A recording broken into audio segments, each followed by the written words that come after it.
세기 31장 말씀에서 그리고 또 32장 말씀에서 야곱이 삼촌 라반에게 떠나서 이제 길르앗 땅, 아버지가 있는 그 땅으로 오는 그러한 말씀을 우리가 보았었습니다.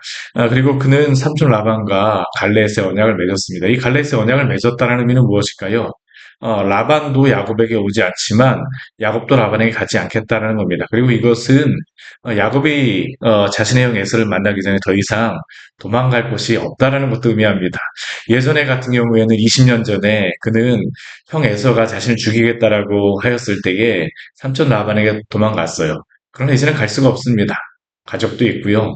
또한 그 삼촌 라반과 언약을 맺었기 때문에 더 이상 건너갈 수도 없죠. 그러한 가운데에 하나님께서 그에게 나타나셨어요.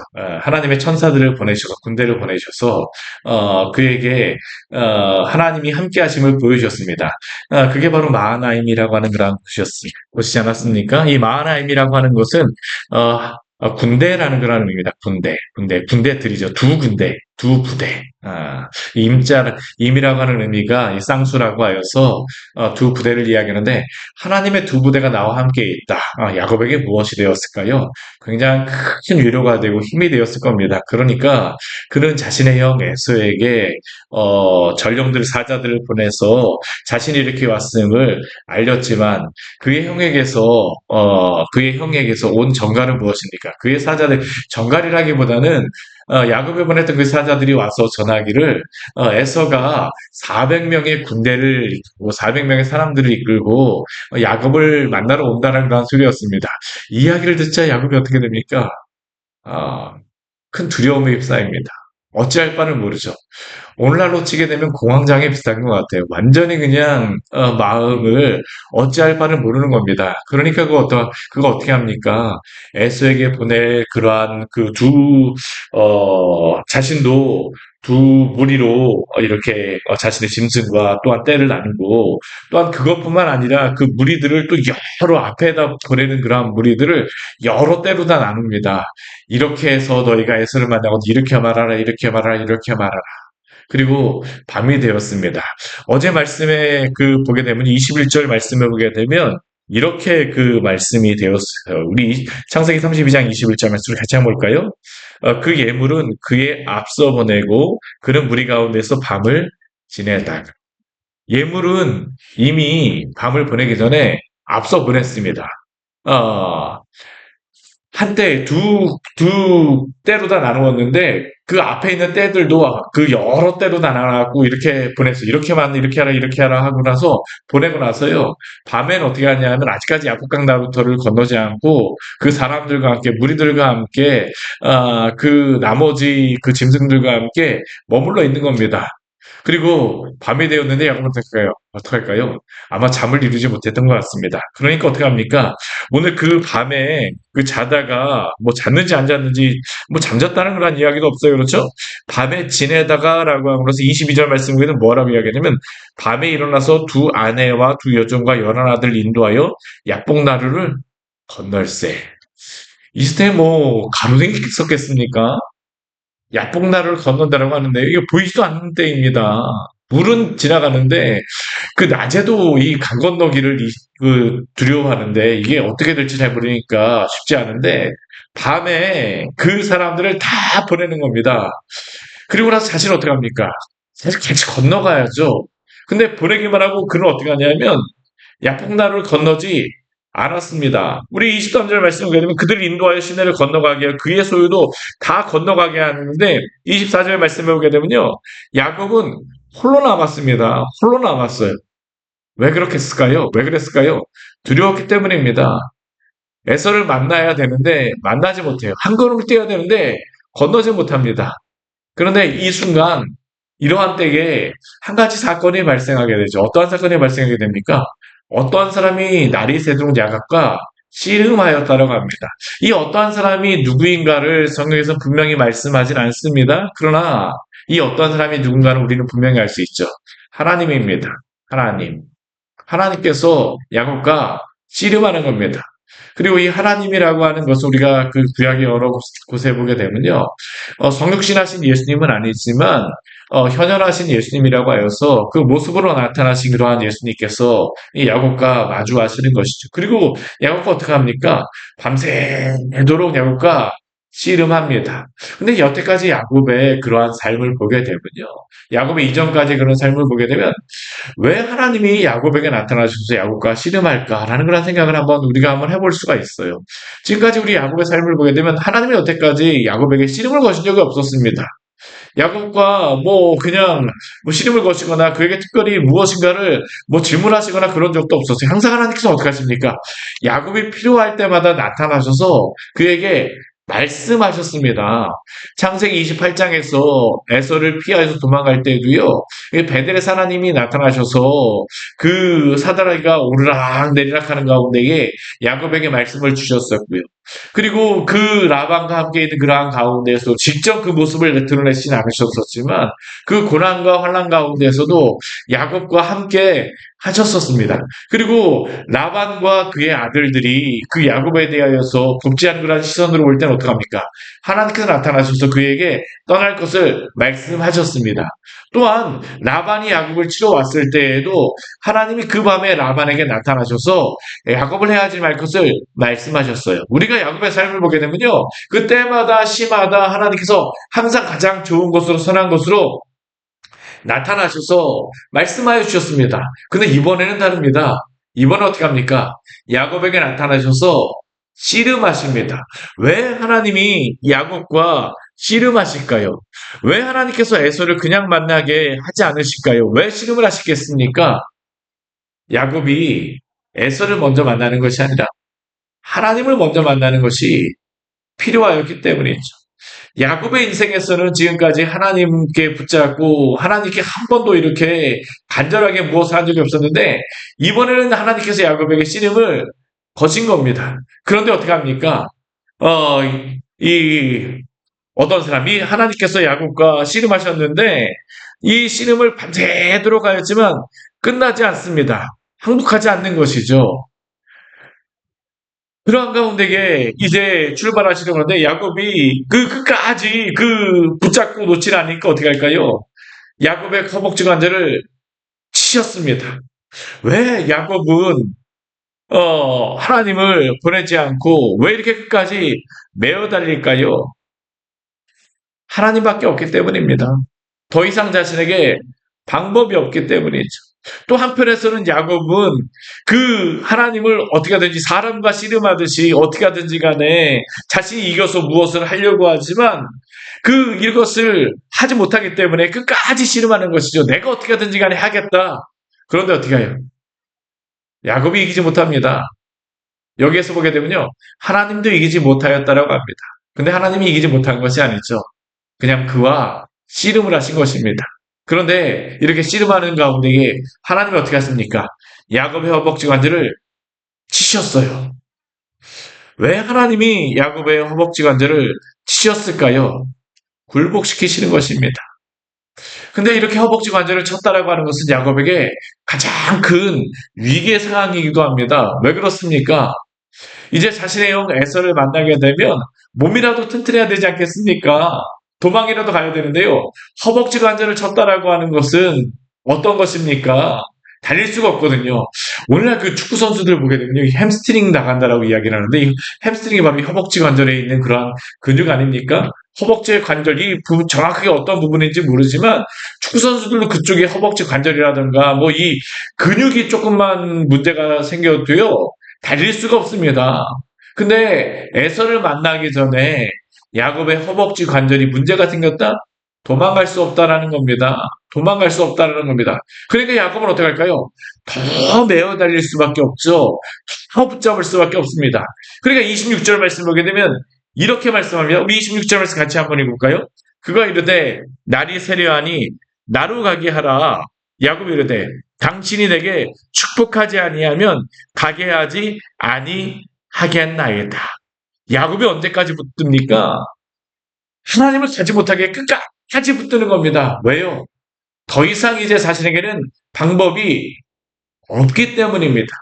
우리가 언제 하나님을 경험하고 하나님을 믿게 되어질까요?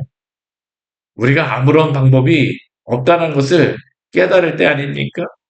우리가 달려가고 도망갈 방법이 있다고 할 때는요, 하나님 의지하지 않습니다. 야곱을 통해서 우리에게 보여주시는 것이 무엇일까요? 우리가 약할 때야 말고 하나님을 또한 만날 때라는 것을 우리에게 알려주심 아니겠습니까? 사실 야곱이 끝까지 붙잡는 것은 무엇일까요? 처음에는 야곱의 그러한 생각에서는 내가 하나님도 이겨버리겠다는 그런 생각이었을지 모르겠지만 나중에는 그에게 그 생각이 바뀝니다. 바뀔 수밖에 없어요. 왜요? 하나님을 놓아버리게 되면 이제 더 이상 나에게는 방법이 없다입니다. 그러니까 어떻습니까? 하나님을 놓아드릴 수가 없는 겁니다. 하나님을 놓아드릴 수가 없는 거예요. 하나님만을 의지하는 삶. 그런데 이것이 무엇일까요? 야곱이 강해지는 방법입니다. 성도가 강해지는 방법이죠. 성도의 능력은 무엇입니까? 하나님 의지하는 것입니다. 믿음이란 무엇일까요?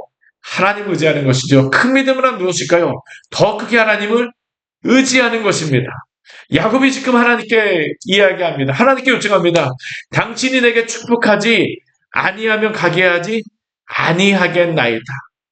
당신이 나를 붙잡아 주지 않으면, 당신이 나를 축복해 주지 않는다면 당신을 가게 하지 아니하겠습니다.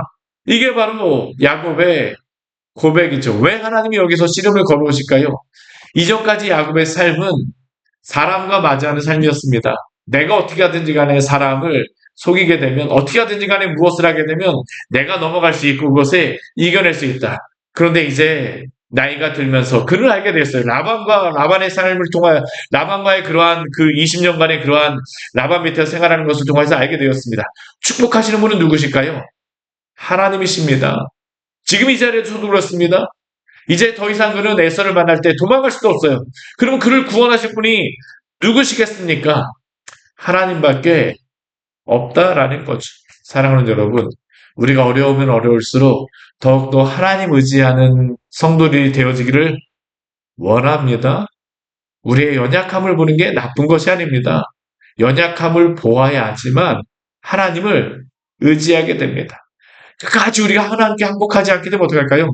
끝까지 내 방법 고집하죠. 왜 하나님이 그의 허벅지 관절을 치시겠습니까?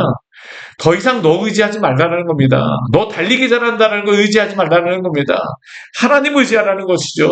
정말로 복 주신 분이 누구시라는 겁니까? 하나님이시라는 겁니다.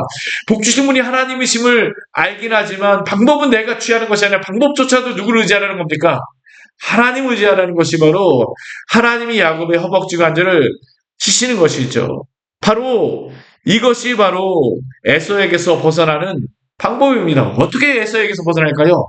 하나님 의지하는 것으로부터 하나님 의지하게 될 때 에서에게서 벗어나게 되어진다는 것을 오늘 말씀을 통해서 우리에게 분명히 알려주시는 것이죠. 그리고 그것을 통해서 어떻게 합니까? 하나님 의지하게 하십니다. 오늘 그 뒤에 말씀을 보게 되면 그 27절 말씀을 보게 되면요. 이러한 일이 있으면서 그 나에게 복을 달라고 할 때 오늘 하나님께서 이 야곱에게 한 가지 질문합니다. 뭐라고 질문하십니까? 내 이름이 무엇이냐라고 질문하시죠. 그럴 때 야곱이 무엇이라고 합니까? 나는 야곱입니다. 왜 하나님께서 야곱에게 이름을 질문하실까요? 내가 그래. 너에게 복을 주겠다. 이 한마디 하시면 되는데 왜 하나님께서 야곱의 이름을 질문하실까요? 야곱의 삶이란 무엇입니까? 사실 그가 복을 받는다라고 하였을 때에 그가 복을 추구한다라고 했을 때 이 복 추구하는 것과 관련하여서 이름과 관련하여서 한 가지 사건이 있었습니다. 어떠한 사건이 있을까요? 그의 아버지를 속일 때 일어났던 사건이죠. 우리 창세기 27장 우리 말씀 같이 한번 들어가겠습니다. 우리 앞에 우리 말씀을 보았었지만 우리 창세기 27장 우리 18절 말씀 같이 한번 읽어보도록 할게요. 창세기 27장 18절의 말씀.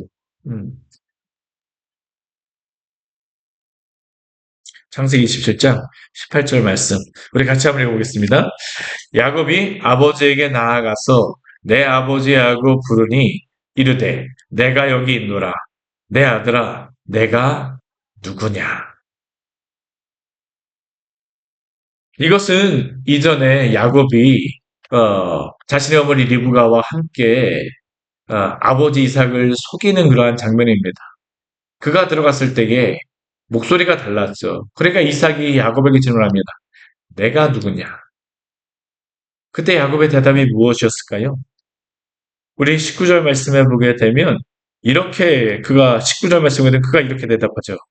야곱이 아버지에게 대답하되 나는 아버지의 맏아들 에서로서이다.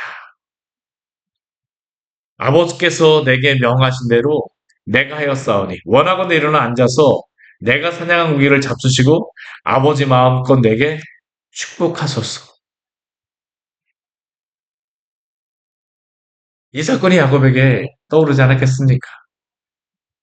에서 대신 자신의 아버지 이삭에게 축복받기 위하여서 너의 이름이 무엇이냐라고 이삭이 물었을 때 그는 자신의 이름을 에서라고 대답하였습니다. 그리고 자신을 축복해달라고 청하며 그 이삭 에서에게 축복을 빼앗았습니다. 이 장면은 야곱으로 하여금 이전에 자신이 야곱이라는 이름으로 죄를 지었고 그 사건에 정확하게 그 오늘 말씀에서 하나님께서 직면하게 하시는 것이죠. 하나님께서는 야곱을 그냥 야곱으로 살아가게 하지 않으세요. 이전에 에서의 모습으로 그가 축복받기로 했지만 그것이 아니라는 겁니다. 너가 누구냐? 그리고 그 가운데 하나님이 그 야곱은 무엇이라고 대답할 수밖에 없습니까? 하나님 앞에서 나는 야곱이니이다. 흡사 이 장면은 무엇과 비슷합니까? 3번 예수님을 부인하였던 베드로에게 예수님이 찾아가셔서 3번 질문하십니다. 내가 나를 사랑하느냐? 지금 야곱에게 이전 자신의 그 잘못에 대하여 하나님은 대변하게 하시는 것이죠. 죄를 회개하는 것입니다. 더 이상 야곱으로 살지 말라는 겁니다. 그리고 야곱의 이름을 하나님께서 바꾸어 주세요. 뭐라고 바꾸어 주십니까? 오늘 28절 말씀, 우리 창세기 32장 28절 말씀 같이 한번 읽겠습니다. 그가 이르되 내 이름을 다시는 야곱이라 부를 것이 아니요 이스라엘이라 부를 것이니 이는 내가 하나님과 및 사람들과 겨루어 이기었음이니라. 아멘. 하나님이 야곱의 이름을 무엇으로 바꿔주십니까? 이스라엘로 바꾸었습니다. 이스라엘이라는 이름은 무엇일까요? 하나님과 씨름하다라는 의미입니다. 싸우다라는 의미입니다. 아니, 왜 야곱의 이름을 하나님과 씨름하다라는 이름으로 바꾸어 주십니까? 다른 게 아닙니다. 이전까지 야곱의 삶은 복은 하나님께로부터 받기로 하지만 그의 삶은 무엇이었습니까? 사람과 씨름하는 삶이었죠. 사람의 발뒤꿈치를 붙드는 삶이었죠. 그런데 이제는 그렇게 살지 말라는 겁니다. 어떻게 살아야 될까요? 하나님과 대면하는 삶을 살라라고 야곱에게 말씀하시는 겁니다. 하나님과 대면해야지. 사람과 먼저 대면하는 것이 아니라 사람과 씨름하는 것이 아니라 하나님과 대면하는 것을 먼저 하라는 겁니다. 이래야지 야곱이 하나님 의지하며 사랑하는 것 아니겠습니까? 성도도 그렇습니다. 이제 이 이름은 이스라엘이라고 하는 이름은 야곱에게만 사용되지 않죠. 우리가 이제 이 창세기 이후의 말씀을 보게 되면요. 이 이스라엘 이름은 이스라엘 민족의 이름으로서 사용이 됩니다. 야곱이라는 이름과 이스라엘 이름이 동시에 하나님께서 뭐 선지서에 보게 되면 동시에 사용하세요. 왜 그럴까요? 너희는 더 이상 야곱이 아니라는 겁니다. 이스라엘로서 하나님과 대면하는 그런 민족으로서 사람으로서 살아가라고 말씀하신 것이죠. 오늘 이것은 우리에게도 말씀하시는 것 아닙니까? 더 이상 야곱이 아니라 이스라엘로 하나님을 대면하는 자로 살아가시기를 바랍니다. 이것이 바로 성도의 능력 아니겠습니까? 그리고 이 일이 있은 다음에 야곱이 다시 한번 하나님께 질문합니다. 뭐라고 질문합니까? 당신의 이름을 알려주소서. 근데 하나님 어떻게 하세요? 그에게 그 자신의 이름을 알리시지 않습니다. 어찌하여 내 이름을 묻느냐라고 그냥 기록되어 있죠. 근데 왜 야곱은 하나님의 이름을 알고자 할까요? 여기엔 중요한 것이 있죠. 무엇입니까? 하나님을 만나게 되고 나를 내려놓게 된 사람은 하나님을 갈망하게 됩니다. 우리가 예수 그리스도를 믿고 구원을 받게 되잖아요. 변하게 되어지는 삶에 독특한 한 가지의 특징이 있습니다. 무엇입니까? 기도하고 말씀 보게 됩니다. 저도 제가 예수님 믿고 난 다음에 변화했던 것이 바로 그것입니다. 어떤 의무적으로 읽게 되는 것이 아니라요. 하나님을 알게 되니까 하나님의 자녀가 되어지니까 하나님과 교제하고 쉽게 되어진 거죠. 오늘 야곱도 그렇습니다. 이전 같으면 그냥 지나갔겠죠. 그러나 이제 야곱이 변하게 되어지니까 어떻게 됩니까? 당신의 이름을 알려주소서. 이제 당신을 알고 싶습니다. 당신의 그 그늘 아래 살고 싶습니다. 열망한 일이 생깁니다. 근데 하나님께서 알려주지는 않아요. 그런데 그 이후서부터 이제 어, 그 이후에 야곱에게 고백이 있습니다. 우리 30절 말씀 같이 한번 해볼까요? 그러므로 야곱이 그곳 이름을 브넬이라 하였으니 그가 이르기를 내가 하나님과 대면하여 보았으나 내 생명이 보존되었다 함이더라. 야곱이 이곳 이름을 무엇이라고 짓습니까? 분이엘. 이 분이라고 하는 의미가 얼굴이라는 의미고 엘이 하나님이라는 의미다. 내가 하나님의 얼굴을 보았다. 그는 그 이 사건을 통하여서 이분이 바로 하나님이라는 것을 알게 되었습니다. 성도란 누구이십니까? 성도란 누굴까요? 날마다 하나님의 얼굴을 구하는 삶입니다. 하나님의 얼굴을 구할 때 하나님께서 오늘도 당신의 성도들의 기도를 들어주십니다. 오늘 야곱이 하나님을 만나게 되어지는데 이제 뒤에 말씀을 보게 되면요. 또한 하나님께서 야곱을 다시 만나시는 그러한 때가 있습니다. 하나님께서 은혜를 주시는 그러한 때가 있어요. 하나님의 얼굴을 구하는 것은 성도의 그러한 의무이자 또한 권리입니다. 하나님의 얼굴을 구할 때 또 하나님께서 오늘도 그와 함께 하십니다. 오늘 31절 말씀을 보게 되면 분이엘에서 하나님을 만나고는 새가 돋았다라고 이야기를 해요. 그리고 또 그건 어떻습니까? 허벅다리로 말미암아 절었다라고 이야기를 합니다. 이 절었다라는 의미는 무엇일까요? 하나님을 만난 흔적이 있다는 겁니다. 그리스도의 흔적. 사도 바울이 나는 예수의 흔적을 가졌노라라고 고백한 것과 같이 이제는 내 방법대로 살아가는 것이 아니라 하나님의 얼굴을 바라보며 살아가는 사람이 되었다는 겁니다. 우리가 여러 가지 많은 일들을 통하여 고난을 당하고 어려울 때에 하나님의 얼굴을 구하십시오. 또한 우리를 만나셨던 은혜를 베푸신 주님 의지하시기를 바랍니다. 내가 능력이 없어서 허벅다리를 절어도 괜찮습니다. 왜요? 주님이 우리와 함께 하시기 때문입니다. 우리가 걸어가지 못하면 어떡합니까? 주님이 우리를 붙잡고 가십니다. 우리를 끌고 가십니다. 우리를 업어서라도 가시는 분이 바로 하나님이십니다. 오늘 야곱과 만나신 그 하나님께서 우리와 함께 하심을 기억하며 믿음으로 살아가시기를 축원합니다. 같이 기도하도록 하겠습니다. 하나님 아버지 오늘 말씀을 통하여서 우리에게 귀한 은혜를 주니 감사를 드립니다. 야곱, 사람과 씨름하며 살아갔던 그 야곱의 이름을 하나님께서 이스라엘로 바꿔주셨습니다. 야곱이 스스로 자신의 이름을 이스라엘로 바꾼 것이 아니라 계명을 한 것이 아니라 하나님이 바꾸어 주셨습니다. 이제 너는 사람과 대면하며 사람과 씨름하며 사람의 발뒤꿈치를 붙들며 살아가는 사람이 아니라 이제는 하나님을 대면하며 사람과 먼저 만나는 사람이 아니라 하나님을 먼저 만나고 하나님을 의지하는 사람이 되어야 된다라고 또한 되어야 함을 야곱에게 알려주신 것이며 또한 우리에게도 이스라엘로서 하나님을 대면하며 살아갈 것을 말씀하여 주셔서 감사합니다. 오늘 우리에게 맡겨진 여러 가지 일들, 또한 우리가 감당해야 될 일들이 있습니다. 그때마다 저희들 두려움 가운데에 하나님 아버지 억눌리지 말게 하여 주시고 우리가 정말로 주님 의지하며 주님 끝까지 붙들고 주님께 기도하며 주의 말씀에 따라서 순종하며 주님 의지하는 성도들 되게 하여 주시옵소서. 우리가 허벅다리를 하나님 아버지 정말로 저는 그러한 자가 되었다 할지라도 정말 우리는 전다 할지라도 당신의 하나님의 전능하심이 오늘도 당신의 백성들을 붙들어 주시기 때문에 우리의 약함이 우리의 강함이 되어짐을 기억하며 또한 믿음으로 살아가는 귀한 성도 되어지길 원합니다. 주여 함께하여 주시옵소서. 예수님 이름으로 기도드립니다. 아멘. 오늘 말씀 아직 기억하시면서 기도하며 나가도록 하겠습니다.